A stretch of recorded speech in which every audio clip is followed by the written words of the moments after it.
Hello, I'm Tony Guida. This is my New York. There is a photograph you need to see. Two literary giants, Maya Angelou and Amiri Baraka, jitterbugging at Harlem's Schomburg Center. An image of pure joy that captures the artistry of photographer Chester Higgins, Jr. It's Chester's favorite photo from a distinguished career at the New York Times, and it illuminates his goal of creating images that reveal the decency and dignity of people of African descent. Chester Higgins, Jr., next.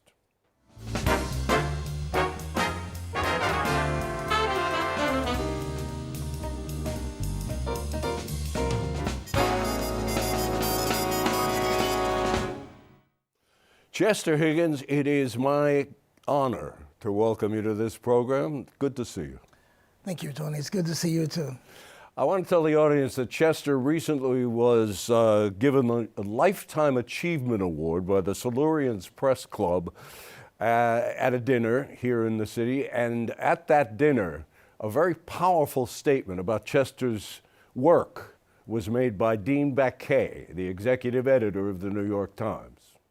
He brought people into our pages who would never have been there, people whose worlds would have been largely invisible to readers of the Times.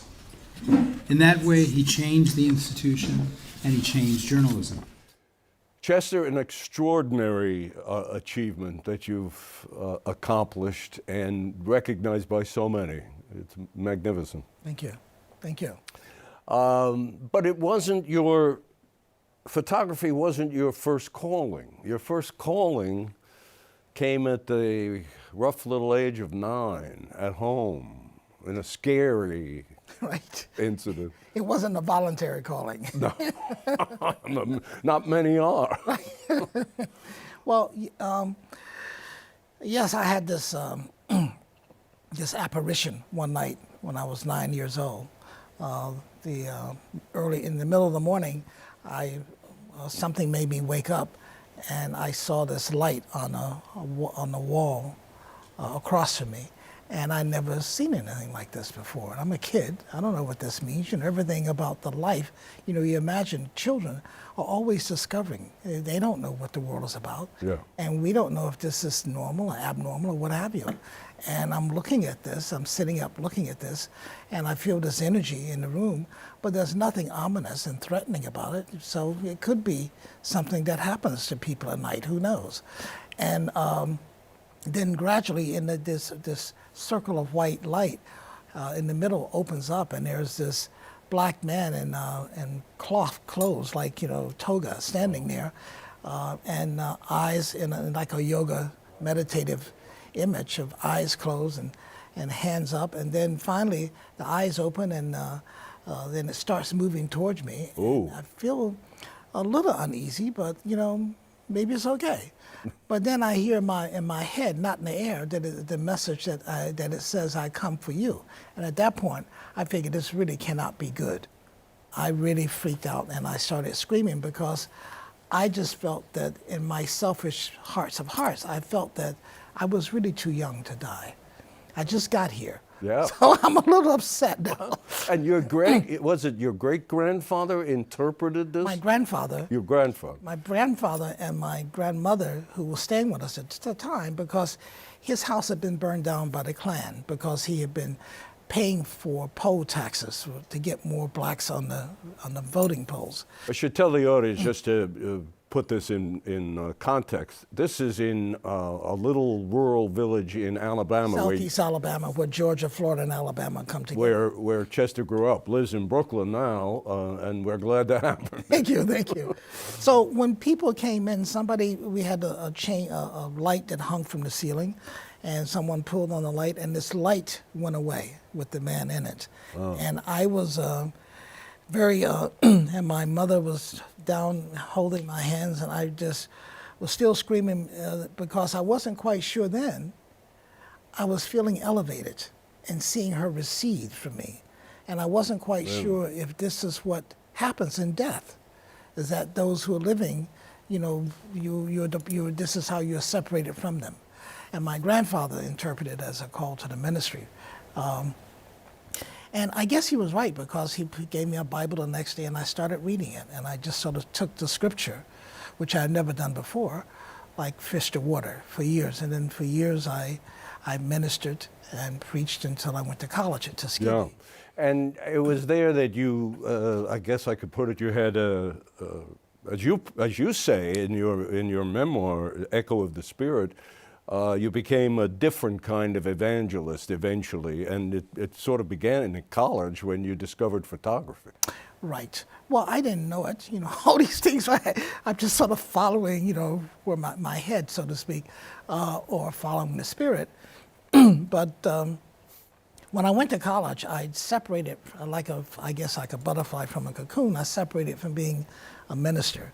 I didn't tell anybody I'd been a minister, because I wanted to live in my age group. What I mean is that if you're a minister, my experience is that people then treat you as an adult, as a spiritual person. And somehow a lot of the frivolity that goes along with in teenagehood did not appeal to me. Right. But when I went to college, and I wanted to make sure that was no longer a wall in my age group, so that people wouldn't treat me differently, I could experience a normalcy, so to speak. And then photography came. And the photography allowed me to become a witness to the people who I felt that in my heart of heart were people who I had the utmost respect for, that I essentially, if I had to build a neighborhood, or build a community, these would be the people who I would want to be in that neighborhood or community. And that's how I sort of edited out the people that I photographed. But it started because accidentally I went to this old man's house who was a photographer, and he had these pictures that were behind a curtain that he had made in the 30s, this photographer. And I asked him, because I was very struck with these pictures, because they reminded me, they looked so much like the rural farmers from my village. The people you grew up with, the people you know. People I knew, very dignified. And I realized that, photography was an expensive thing. Having a portrait made was an expensive thing to have happen. Now, I was used to pictures because my mother was a school teacher. Every year she had a different picture. But most people, that was not their reality. And when I saw these pictures, I asked this man to teach me photography so that I could go back home and photograph the people who I love, actually more than my parents, my great uncles, my great aunts. But I also wanted them to feel the sense of agency of their picture on the wall. At the time, the only pictures that farmers have on their walls would have been the Farmer's Almanac and a picture of Jesus Christ. I wanted them to have a picture themselves. And I spent a year studying how to become a photographer just to make pictures of my family members in this village. So that when giving them a picture, to me, the reward was seeing their faces when I put a framed photograph of them on their wall.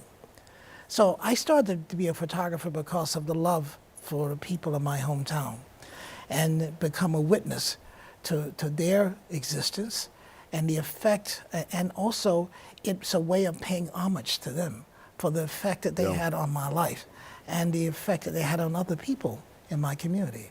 I want to talk a little about Tuskegee and your growing awareness because of the civil rights demonstrations, of the political value of photographs, of pictures. Yes. Well, I learned after I had mastered this skill of being a photographer.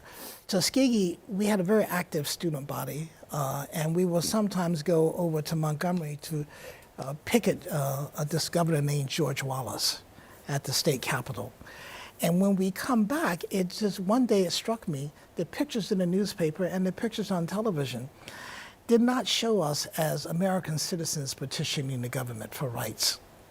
Instead, what came through in the imagery were people who the image makers saw us as potential thugs, arsonists, and rapists. Our message, what we're about, civic message, had no meaning. And that taught me a couple of things. It taught me, one, that a photograph never lies about the photographer. And it taught me also that what the photographers could not see, what's below their radar, I had the ability to see.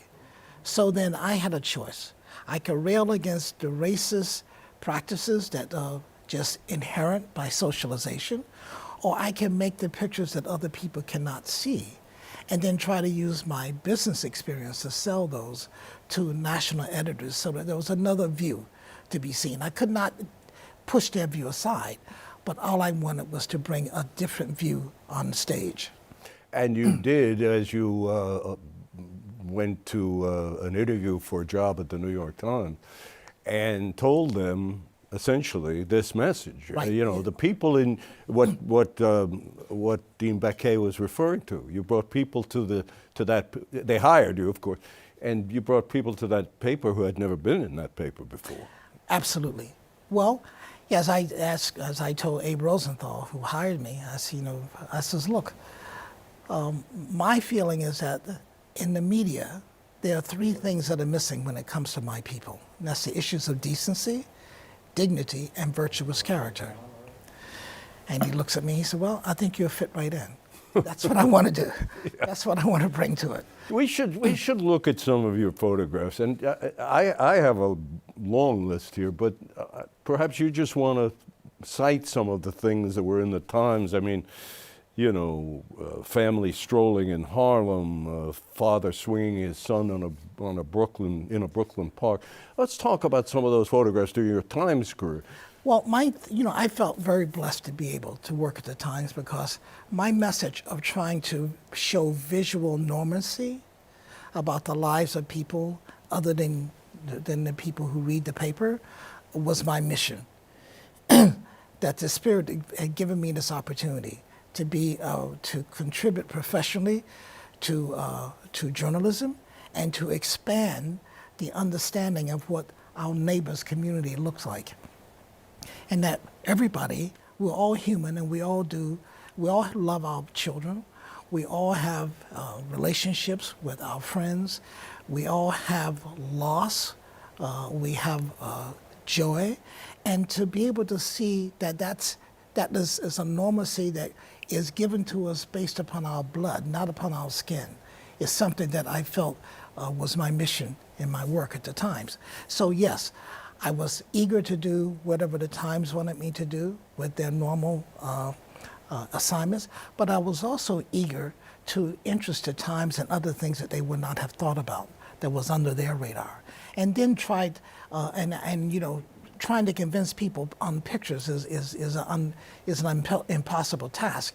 You can talk it, but you have to really go out and show it and come back with the pictures to get the editors to see what you're talking about. And then people say, that makes sense. This might be a good time for you to tell our audience the wonderful advice you got from Gordon Parks.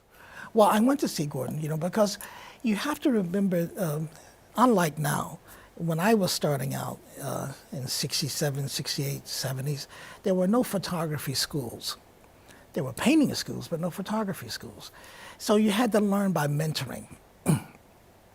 And I had the good fortune of running into having 4 good mentors in my life. First starting out at school at Tuskegee, then coming to New York and meeting Arthur Rothstein, who was head of photography at Look, and Cornell Copper, whose friend was Gordon Parks. Yes. So I went over to Gordon's house, and Gordon sees me. He said, okay, well, what do you want to do? And I tell him the same thing.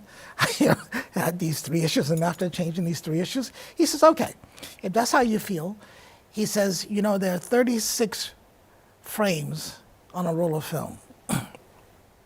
When you get an assignment from an editor and they ask you to do something in Harlem, anywhere, of black people, and if you make 35 the way you're telling me, which you should make.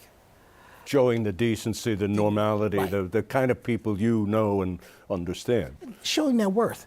He says if you make the 36 image a negative image, what they're used to seeing, that's the image they're going to choose. So if you don't want them to choose that image, don't make it. Don't make it. Gordon Parks was an extraordinary writer, right. photographer, film director, so much. Musician. Yes, musician. He had all these skills, and it was just, it was humbling to visit him. He he would, he would give you these appointments to come see him from time to time. And, his photographies, is why most people are attracted to him. He also did these books of his poetry for years. Yes. And he did films, and he composed music. And he was very proud of himself. He was a very healthy ego. I have to tell you a quick, I'm going to make this quick anecdote about Gordon. I was once paired with him in a doubles tennis game by a friend of mine who had a weekly game and somebody couldn't show up, and he asked me if I'd come, so I went, and he said, here's your partner, it's Gordon Parks. Was he a good player? No, I was okay. I wasn't very good. Was he? Was he? He was pretty good. Oh. Yeah. Okay, this is in the 70s. Mm-hmm. Late in the 90s, I think it was, you might even know, when he put out that magnificent book, sort of a retrospective of his career. Mm-hmm. They had the book party up at the Museum of the City of New York. Mm-hmm. Now this is 25 years, or maybe, at least 25 years. So I go up there, I buy the book, I stand on lawn, I want him to, and I come to the table, and he's sitting at a table and he's signing the book. I come to the table and Gordon Parks looks up and says to me, how's your forehand? I nearly collapsed. Anyway, let's get back to you. There were a couple of, you made pictures of, all kinds of newsworthy folks and interesting people in New York and icons. Two iconic New Yorkers, Brooke Astor, what a wonderful photograph this is, and Iris Apfel, the fashion giant.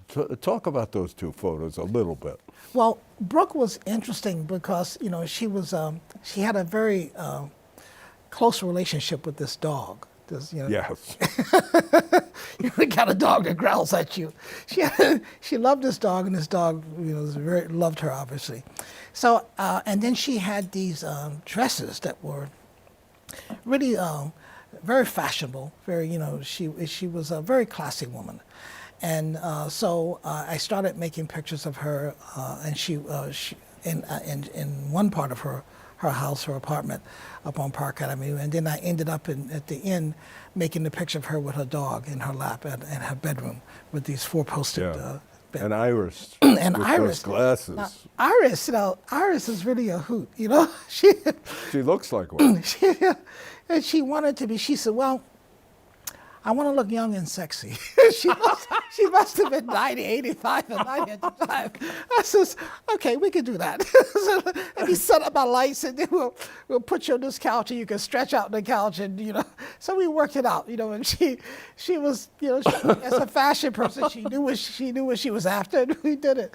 And I think I shot her a couple of times after that. And she always insisted, when the Times had to make a picture of her, that I should be the one to come photograph. She loved that. She loved that sexy picture so much. Yes, I can see why. I want to take you to a time, I think it was in the 90s, when an African burial ground was discovered down by City Hall, Lower Manhattan. And you actually petitioned the GSA, the city, city and the GSA, to conduct a religious ceremony ritual, there. yes. And that picture of that ceremony that you made happen, but now you take a picture of it, is powerful and moving. Talk about that experience a little bit. Thank you. First of all, I have to say I don't take pictures, I make pictures. You make pictures. And that's a perfect example. Yes, I'm sorry, I'm not a photographer. That's okay.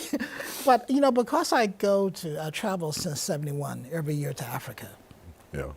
And in West Africa, I spent so much time, and I studied West African religions.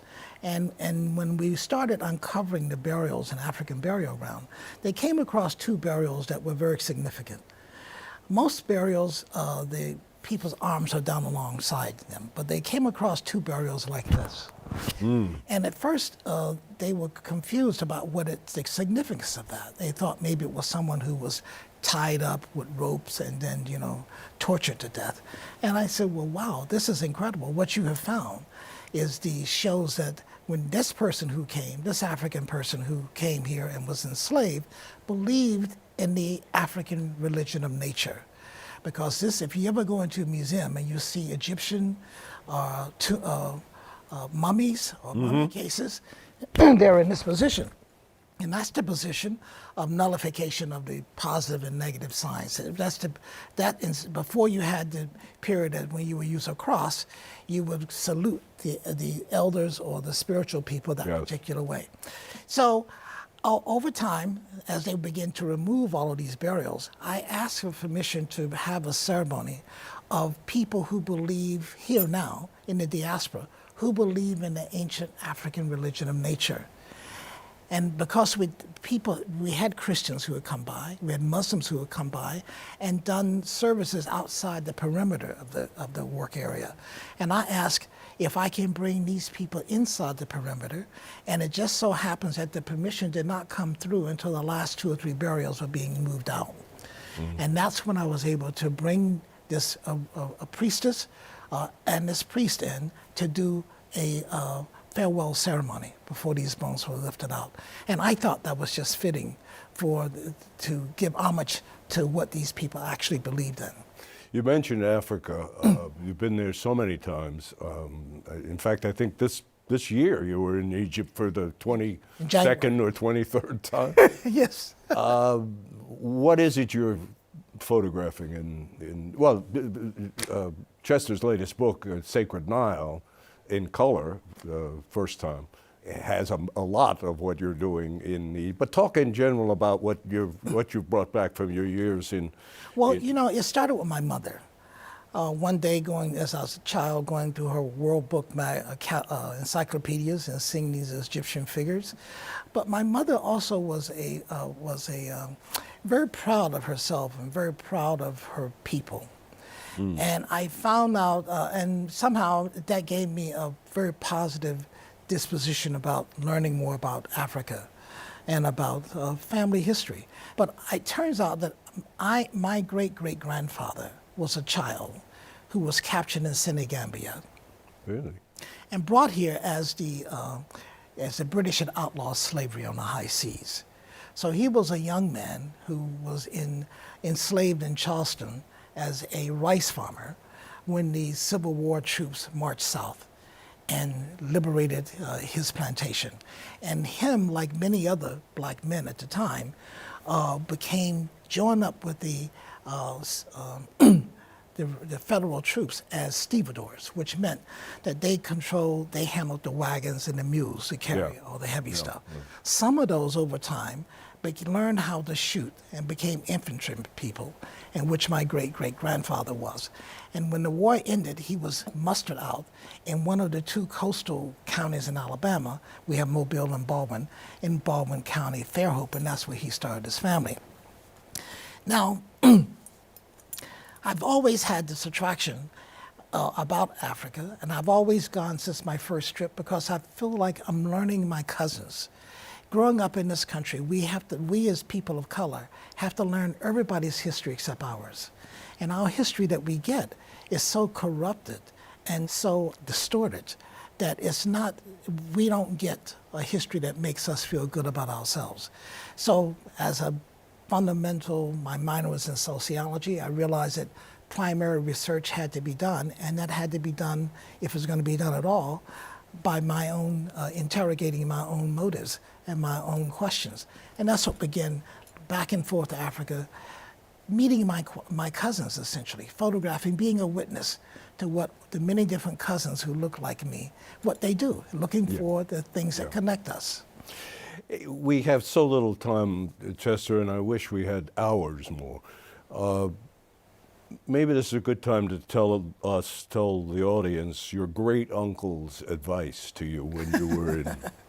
When I flunked out of my first year at Tuskegee, because I thought I wanted to be an electrical engineer, but I didn't have the math for it. But they we will let you come back in, but you have to change your major. And I was back home talking about that, and I went to see my great uncle, who I grew up with, night fishing, night hunting. Fantastic. He's a very important, influential figure in your life. Very important figure. So I'm talking about this, and he was out in his corn garden, and he says to me, he said, well, Chester, whatever you do, you have to make a statement or a mark on life, or you can very well die undeclared. Wow. So he didn't help me. but he taught me that, wow, That's- you know, and for a 19-year-old kid full of ego, it doesn't have to matter that you were here unless you make it matter. Yeah. So he gave me a focus that that since haunted me, I guess, the rest of my life. Chester has described himself as an anthropologist with a camera, and he clearly is that and much more. And you need to look up him online, and you need to look up some of his books, his memoir, Echo of the Spirit, his books about Africa, the latest one, Sacred Nile, Elder Grace, photographs of elderly black people. There's a wonderful anecdote that goes with that I think you told to Fred Conrad, you know, how you were trying to find a woman with white, a woman with white hair, and you couldn't. Yeah. Well, in the beginning of this project, I was trying to make a statement about the nobility of aging, and I was looking for people with white hair. And I had a hard problem finding them. I would go to churches and look at the congregation. So finally I was photographing one woman, and I was saying, you know, I'm having a problem finding these people because I know they're living, but they don't have white hair. And she says to me, she said, well, child, they're undercover. And I didn't understand that. I said, what do you mean? She said, they're under Claro. I said, oh, Under Claro. Claro cover. I said, oh, okay.